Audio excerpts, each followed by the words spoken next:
आनंद मठ।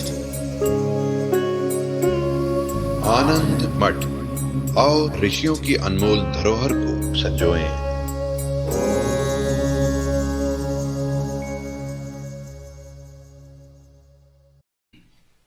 शास्त्र में ब्रह्म विद्या के आचार्य के लिए यह विधान किया गया कि जिस तरह से अनादिकालीन गुरु परंपरा से प्रवाहित यह ब्रह्म विद्या आपके हृदय तक पहुँची है, ठीक इसी तरह से यह प्रवाह आगे निरंतर होता रहे। तो वो दायित्व है एक तरह से कि उस विद्या को आगे की पीढ़ी में ले जाने का कार्य किया जाए। ये जो विद्या है, ब्रह्म विद्या है, यह समूची सृष्टि की सबसे अनमोल वस्तु है। इस बात को विद्यार्थी को अच्छी तरह से गांठ बांध लेना चाहिए कि दुनिया में इससे ज़्यादा पवित्र, इससे ज़्यादा मूल्यवान वस्तु कुछ भी नहीं है। तो जो जीव मात्र का कल्याण करने में समर्थ है, जो जीव मात्र को उसके अंतिम लक्ष्य तक पहुंचाने में समर्थ है, उस विद्या से श्रेष्ठ कुछ भी नहीं हो सकता है। तो यह जो अत्यंत अनमोल वस्तु है, वह वस्तु किसी को भी कैसे दी जा सकती है? माने हमारे पास में अगर कोई मूल्यवान वस्तु है, कोई मूल्यवान पत्थर है, कोई पदार्थ है, कोई आभूषण है, कोई रत्न है, तो हम उसे किसी को भी तो नहीं देते हैं। किसको देते हैं? जिसमें उसको धारण करने की योग्यता है और जो हमारा आत्मीय है।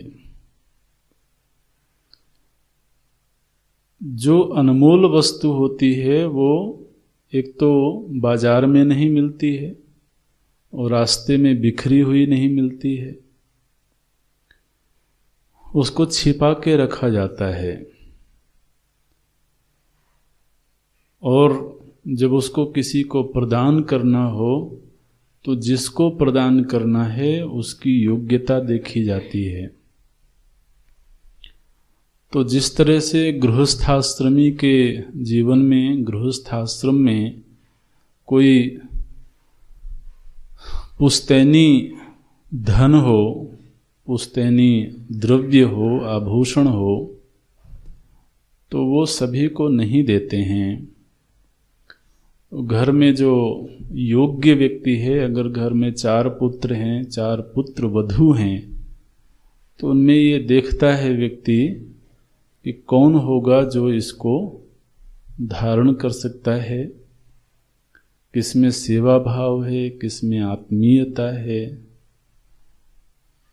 और इसका विधिवत तरीके से संरक्षण कर सकता है और फिर समय आने पर ये अगली पीढ़ी को दे सकता है। माने हमने कोई वस्तु ऐसे व्यक्ति को दे दिया जो योग्य तो है, लेकिन उसने अपने जीवन में उपयोग करके ही उसे समाप्त कर दिया, अगली पीढ़ी तक पहुंचाने का कार्य नहीं किया। तब भी व्यक्ति देने में सावधान होता है, सतर्क होता है।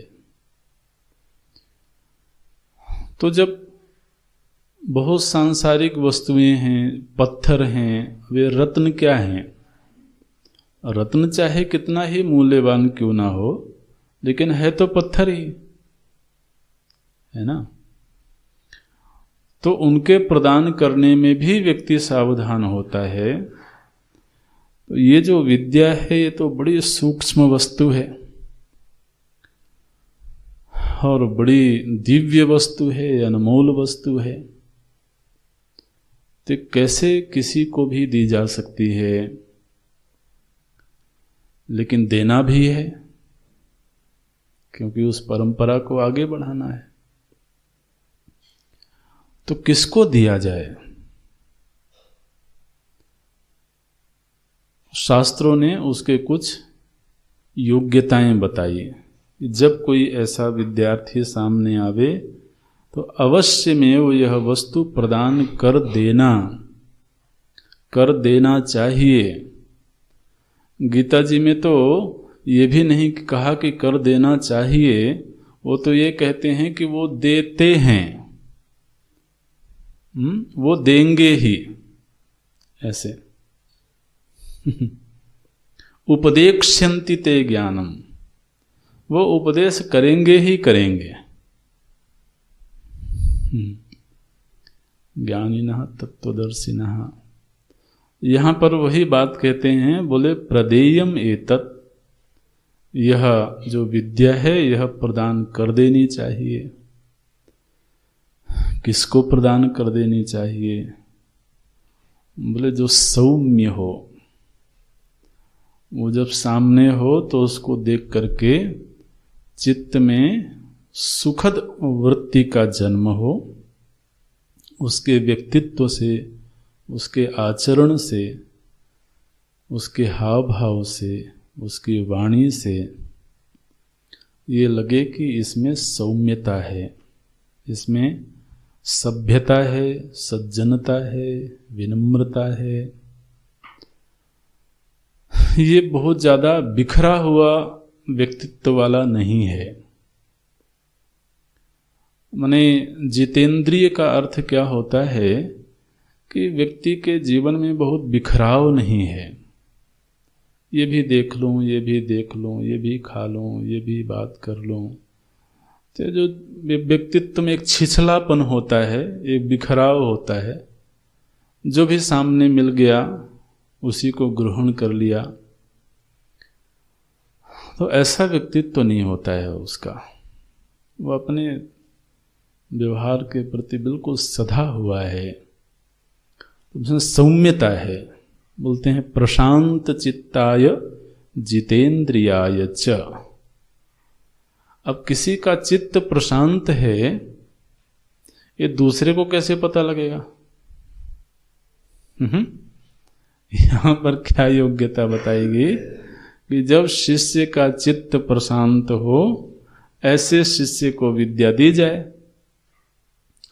तो आचार्य को कैसे पता लगेगा कि इसका चित्त शांत है कि नहीं है? बोले महाराज पता तो लगता है। वो व्यक्ति के देखने के ढंग से भी पता लगता है। व्यक्ति की जो नजरें हैं ना, वो नजरें भी महाराज बहुत कुछ कह देती हैं,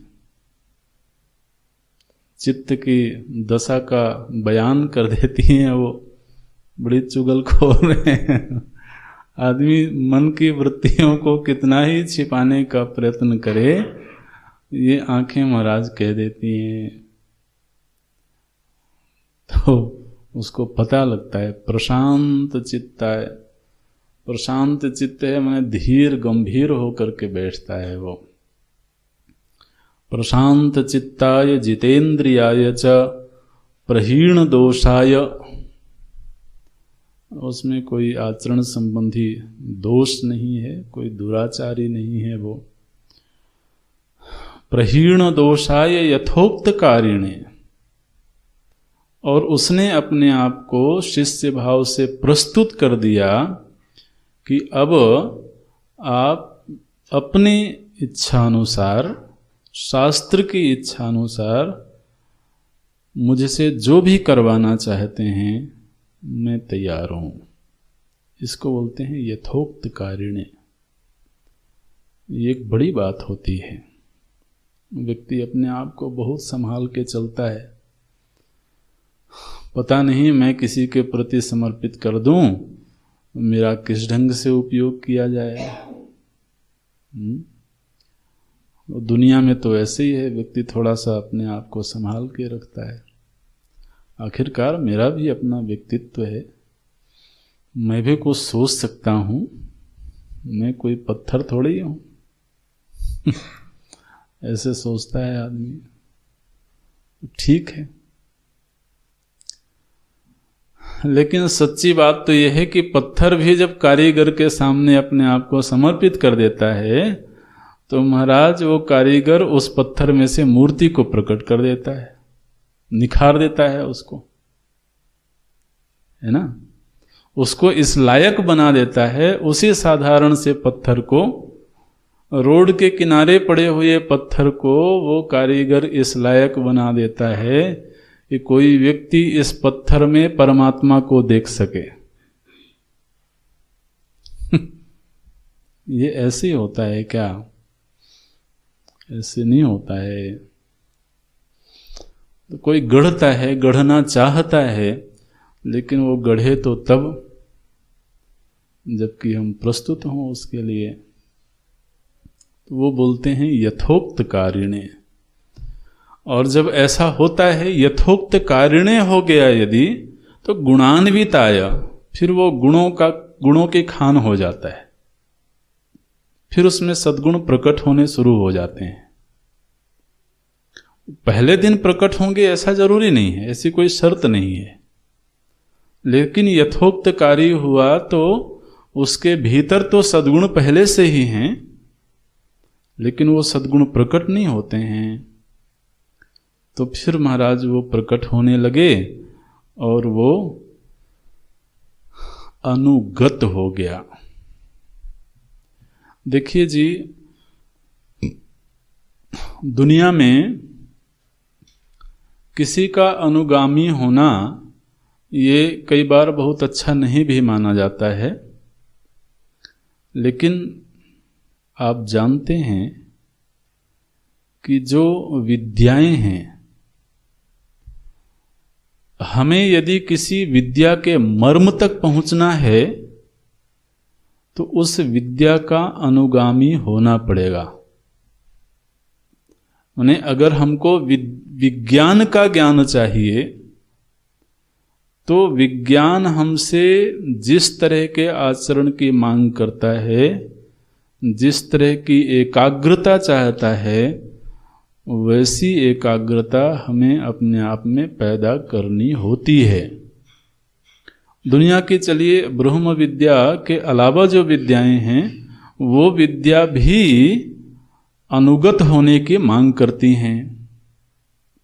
माने हमें कोई एक छोटी सी वस्तु का भी अनुसंधान करना है तो अनुसंधान करने के लिए हमें अपनी पूरी दिनचर्या वैसी बनानी होगी जैसी वो विद्या चाहती है। हमें अपने सोचने का ढंग वैसा ही विकसित करना होगा जैसी वो विद्या है। अब विज्ञान का अपना एक सोचने का ढंग है। विज्ञान ने वस्तुओं के रहस्यों को प्रकट किया। देखिए, विज्ञान का मुख्य विषय क्या है, जिसको हम आज के दिन साइंस कहते हैं, वो समूची विज्ञान की जो विद्या है उसका जो मुख्य ध्येय है वो दुनिया में जो वस्तुएं हैं उनके रहस्य को उद्घाटित करना। ठीक है ना। तो कहते हैं कि इसने इस वस्तु का आविष्कार किया, तो किसी ने गुरुत्वाकर्षण का आविष्कार किया, किसी ने विद्युत का आविष्कार किया। तो उस वैज्ञानिक ने उसको बनाया नहीं है, किसी ने गुरुत्वाकर्षण को बनाया नहीं, किसी ने विद्युत को पैदा नहीं किया, वो तो वस्तुगत धर्म है। जो गुरुत्वाकर्षण की शक्ति है वो धरती में विद्यमान एक धर्म है, वस्तुगत धर्म है। उस वैज्ञानिक ने उस वस्तुगत धर्म का अनुसंधान किया, उसकी खोज की। तो एक व्यक्ति अपने पूरे जीवन में एक वस्तु का अनुसंधान करता है। दुनिया में जितने एलिमेंट्स हैं, जितने पदार्थ हैं, उनके रहस्यों का, उनके धर्मों का अनुसंधान करना, ये विज्ञान का मुख्य कार्य है। और फिर जैसे जैसे वो रहस्य उद्घाटित होते जाते हैं, उन रहस्यों का मानव जीवन में क्या उपयोग हो सकता है, वो उस उपयोगितावाद को सिद्ध करना। तो अब जैसे कोई ऐसी धातु उन्हें प्राप्त हुई कि उस धातु में ये सामर्थ्य है कि 1000 किलोमीटर दूर यदि कोई ध्वनि हो रही हो तो यहां से उस ध्वनि को खींच सके, है ना। उस धातु का आविष्कार किया। धातुओं का आपस में मिश्रण करके कोई रहस्य प्रकट हुआ। तो अब एक छोटे से रहस्य को प्रकट करने के लिए उसने अपने पूरे जीवन को उस विद्या के लिए समर्पित किया। उसने बचपन से अपने विद्यालयीय जीवन से विज्ञान के तरीके से सोचना शुरू किया।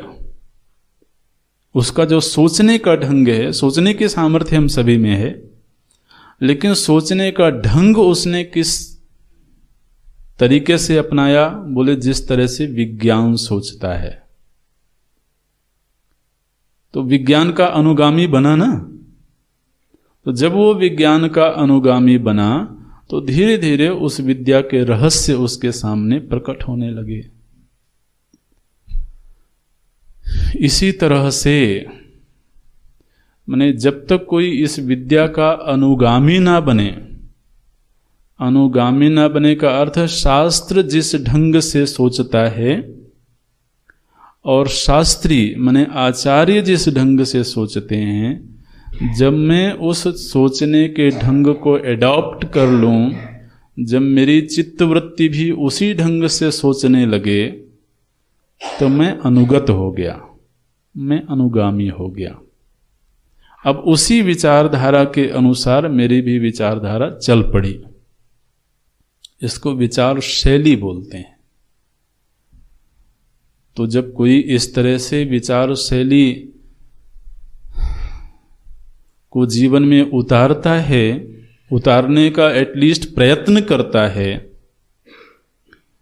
तो फिर वो अब इस योग्य हो गया कि धीरे धीरे उसको ये विद्या प्रदान कर दी जाए। तो बोलते हैं प्रदेयम एतत् सकलम मुमुक्षवे। अच्छा, इसके पहले एक शब्द दिया गया है सर्वदा। गुणान्विताय अनुगताय सर्वदा। मने अगर कोई व्यक्ति ये सोचता हो कि चलो कुछ दिन मैं वेदांत का अभ्यास कर लेता हूं, बात बन जाएगी तो ठीक है,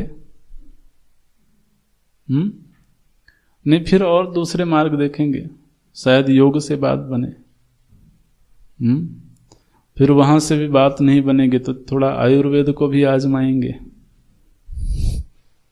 महाराज कई बार वेदांत पढ़े हुए लोग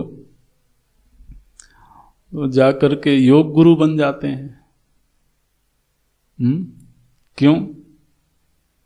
क्योंकि उसमें ज्यादा लाभ दिखाई देता है। आप योग गुरु बनेंगे तो ज्यादा चेले मिल जाएंगे, वेदांत पढ़ने वाले शायद कम मिले। तो व्यक्ति कई बार मार्ग बदलता है, इधर उधर होता है, भटकता है। और देखिए यहां पर आचार्य ने बिल्कुल जानबूझ के शब्द दिया सर्वदा। वो जब हमेशा के लिए ये तय करे कि अब मैं तो इसी मार्ग में चलूंगा। अच्छा, अगर सर्वदा की शर्त ना हो तो क्या दिक्कत है? बोले दिक्कत यह है कि अगर उस व्यक्ति को विद्या प्रदान कर दी जाए तो संभव है कि वो विद्या की गरिमा को संभाल ना पाए और शायद उसका दुरुपयोग भी करे, उसके स्तर को बहुत घटिया दर्जे पर ले जाए, नीचे गिरा दे। इसलिए बोलते हैं वो अनुगत जब हो गया सर्वदा के लिए, हमेशा के लिए उसने तय कर लिया कि अब तो जीना इसी ढंग से है, तब बोलते हैं प्रदेयम एतत् सकलम मुमुक्षवे, फिर उससे कुछ छिपाना नहीं,